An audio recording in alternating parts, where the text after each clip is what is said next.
أشهد أن لا إله إلا الله وحده لا شريك له وأشهد أن محمدا عبده ورسوله أما بعد فأعوذ بالله من الشيطان الرجيم بسم الله الرحمن الرحيم.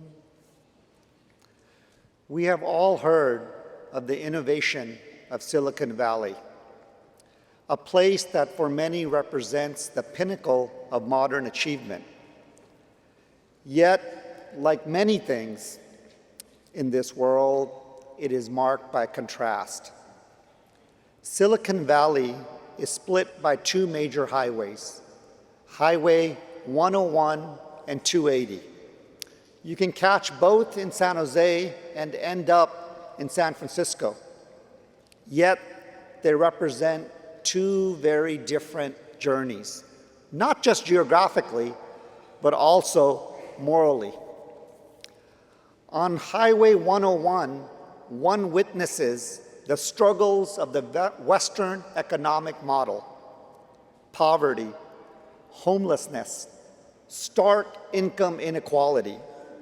On one side of the freeway, you see billionaires living in luxury homes. And just on the other side of the freeway, you see encampments of those with no home at all. East San Jose to East Palo Alto, once known as the murder capital of America, reflects the deep fracture in a society chasing wealth without purpose. And then there's Highway 280. No billboards, no distractions, only clean roads, rolling green hills. You see the value of houses rising by hundreds of thousands every mile you go up this freeway. This is a highway where the earth seems to offer gardens beneath which rivers flow. Nestled along 280 is a place called Sand Hill Road, also known as the $1 Billion Mile. Here, venture capital flows freely. Startups are funded with the hopes of turning ideas into empires. Billionaires have breakfast at Bucks. And private equity firms sit behind these glass walls where they are trying to shape the future of industries. So the question before us is not whether this world contains beauty or wealth. Clearly it does. The question becomes, which path would you take? Does Islam allow us to walk the road of prosperity and power? Or must we always remain on the road of struggle and sacrifice? Let us be clear. Islam does not oppose wealth. The Quran acknowledges the innate human desire for success in this world.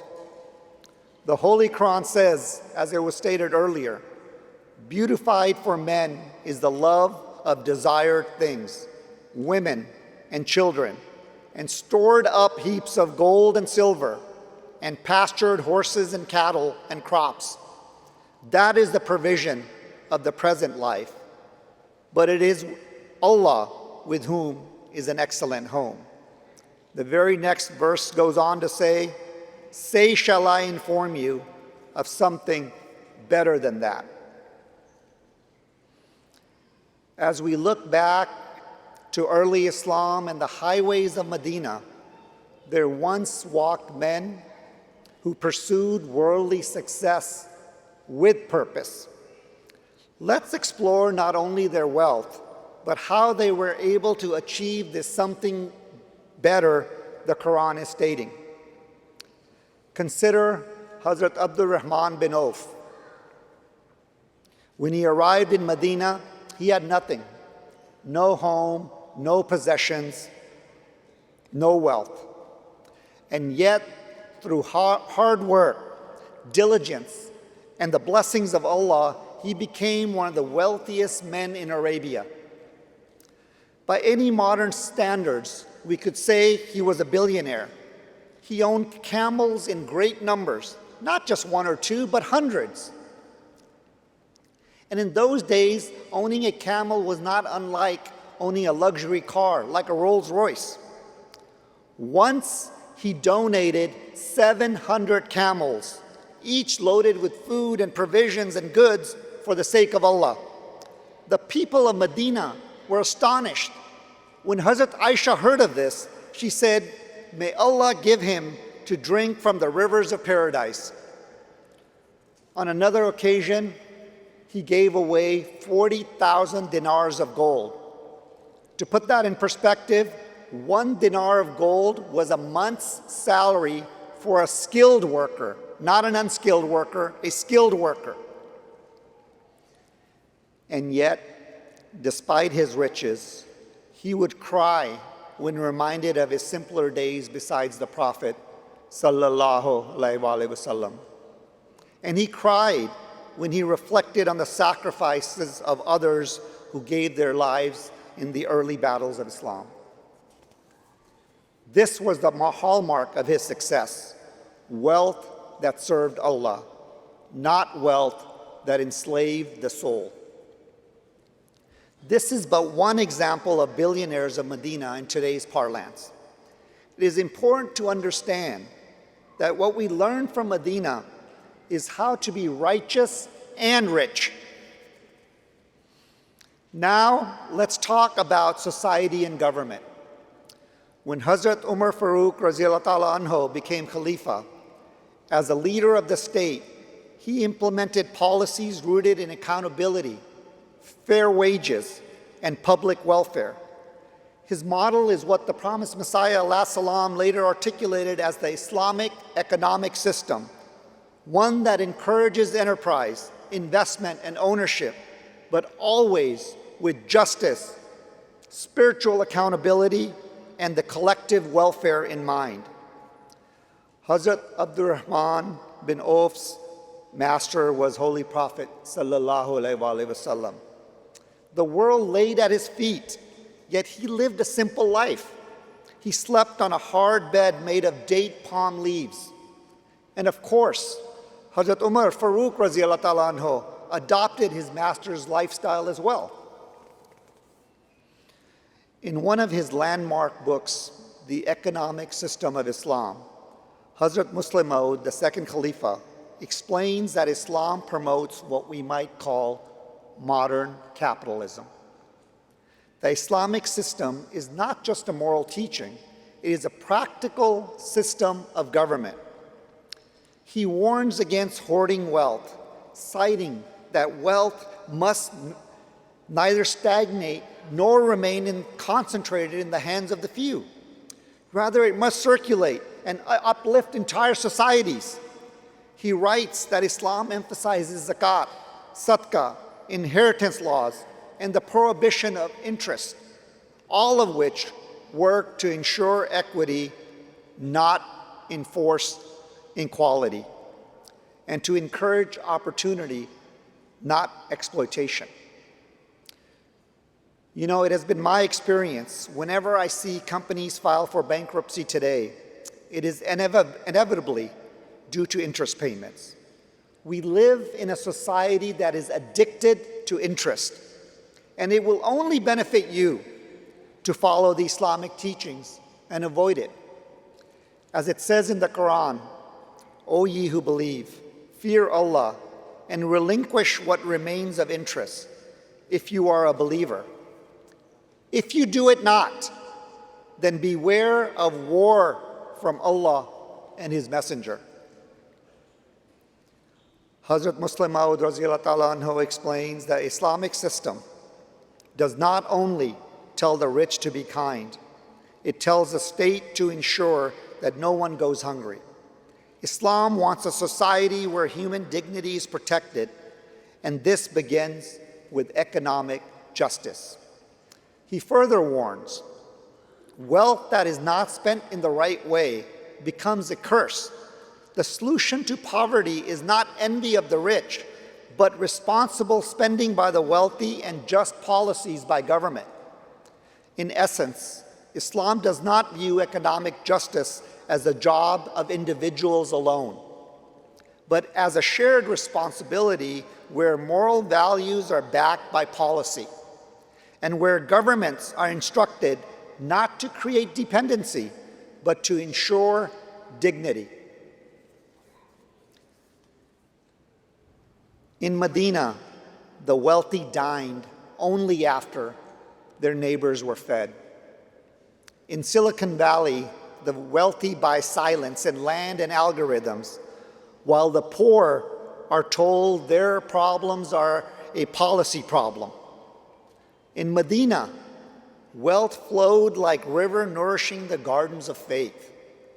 In Silicon Valley, wealth pools behind gates, sterile and still, like water that has forgotten to give life. The companions feared that their riches might distance themselves from God. Today's billionaires only fear losing their ranks in the Forbes list. So what does this mean? Another way to put it, Allah does not want us to stop from earning the bounties of this world. He just does not want us to become slaves to it. Allah warns us in Surah Al-Baqarah, there are some among men who say, our Lord, grant us the good of this world, and such a one shall have no share in the hereafter. And there are others who say, Rabbana atina fid dunya hasanatan wa fil akhirati hasanatan wa qina azaban nar. Our Lord, grant us good in this world as well as good in the hereafter, and protect us from the torments of the fire. This is balance. This is purpose. This is the Islamic way.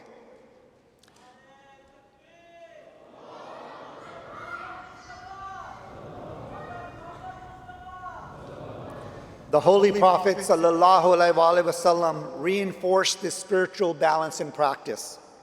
As he taught us, envy is only permitted in two cases, one of which is a man whom Allah has granted wealth and he spends it in the cause of truth. So wealth then is not inherently evil, but evil seeps in when our love of wealth surpasses our love of Allah. As the promised Messiah ﷺ taught us, the world is like a shadow. Run after it and it flees. Turn away from it and it follows. So as we accept our innate desire to chase wealth, many wonder, is there a formula to attain blessed success and come out of financial difficulty? For us, it is always turning to Allah. In fact, several prayers are mentioned by the Holy Prophet ﷺ, as well as the promised Messiah ﷺ, to ease one's financial difficulty. I will just mention one here, but the essence here is even to attain wealth, us Ahmadis are always to turn to God Almighty. The promised Messiah gave us a beautiful and practical teaching through one of his companions, Hazrat Abdullah Sanori Raziyallahu Ta'ala Anhu. Sanori Saab was facing some financial difficulty and struggling. He was very restless. He approached the promised Messiah and sought his prayers.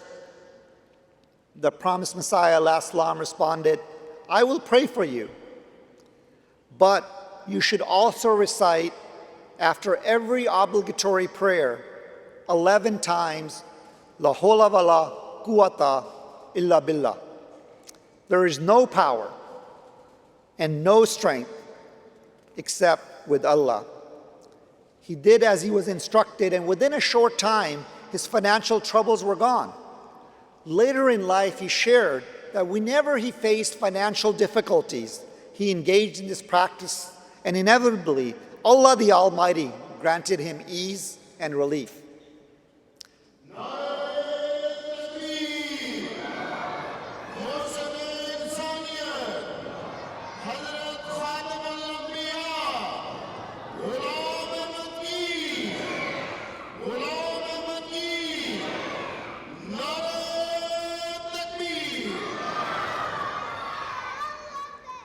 This is the fundamental principle. When you have the faith, first you must demonstrate it through your actions. Then supplicate to Allah, the Almighty, and indeed He will bestow His blessings. As for the worldly people, the foremost message we must all convey to them is come back to Allah.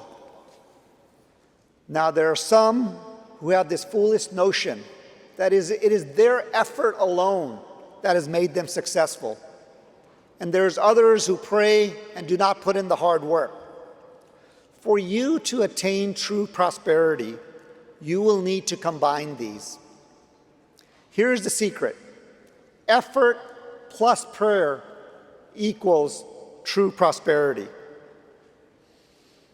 Now, at this point, some of you may be thinking of that one example where you prayed really hard, you worked hard, but were not successful, and you were puzzled. What actually happened is you failed to attain Allah's Rahimiyat. Let me explain. Sometimes, despite our best effort and prayer, our plans may not succeed. We may have written that best code. We may have done the best pitch. We may have set up that great retail store, but it fails. The business fails. You're baffled. It's happened to many of us. And in those moments of panic and despair, we must remember the attribute of Allah, Ar-Rahman, the Gracious. At that moment, appeal to Allah's Rahmaniyat. Call upon Him and say, "O Allah, You are Rahman. You have already given me countless blessings I never earned. Life, health, family. I ask You again, in Your grace, to help me, even if I don't deserve it." You know, as believers, we should always be seeking Allah's help and guidance. The world has its own attractions and distractions, and even if and when Allah gives you all the riches in the world, how do we know you will not forget Him? So keep asking Allah from the very beginning to keep us on the right path, the path of Siratul Mustaqim. As we discuss wealth, pause for a moment and let's see who is actually wealthy. Yes, currently in the world there are more billionaires than there have ever been in any other point in history. And it would be great if they followed the Islamic principles of generosity and service. But let's pause for a second and look around the room. Who else is actually wealthy? Actually, if you are here today, you are in the top 10% of the world in terms of income. You may not believe me. Let me share the data. If you earn $30,000 annually, you are richer than 90% of the world. If you earn $150,000 a year, you are in the top 1% globally. Keep looking around the room, because now it gets interesting. The question is no longer, can you become wealthy? Because you are wealthy. The question becomes, what are you going to do with the wealth that Allah has already given you? Are you looking at those who have less with pride and those who have more with envy?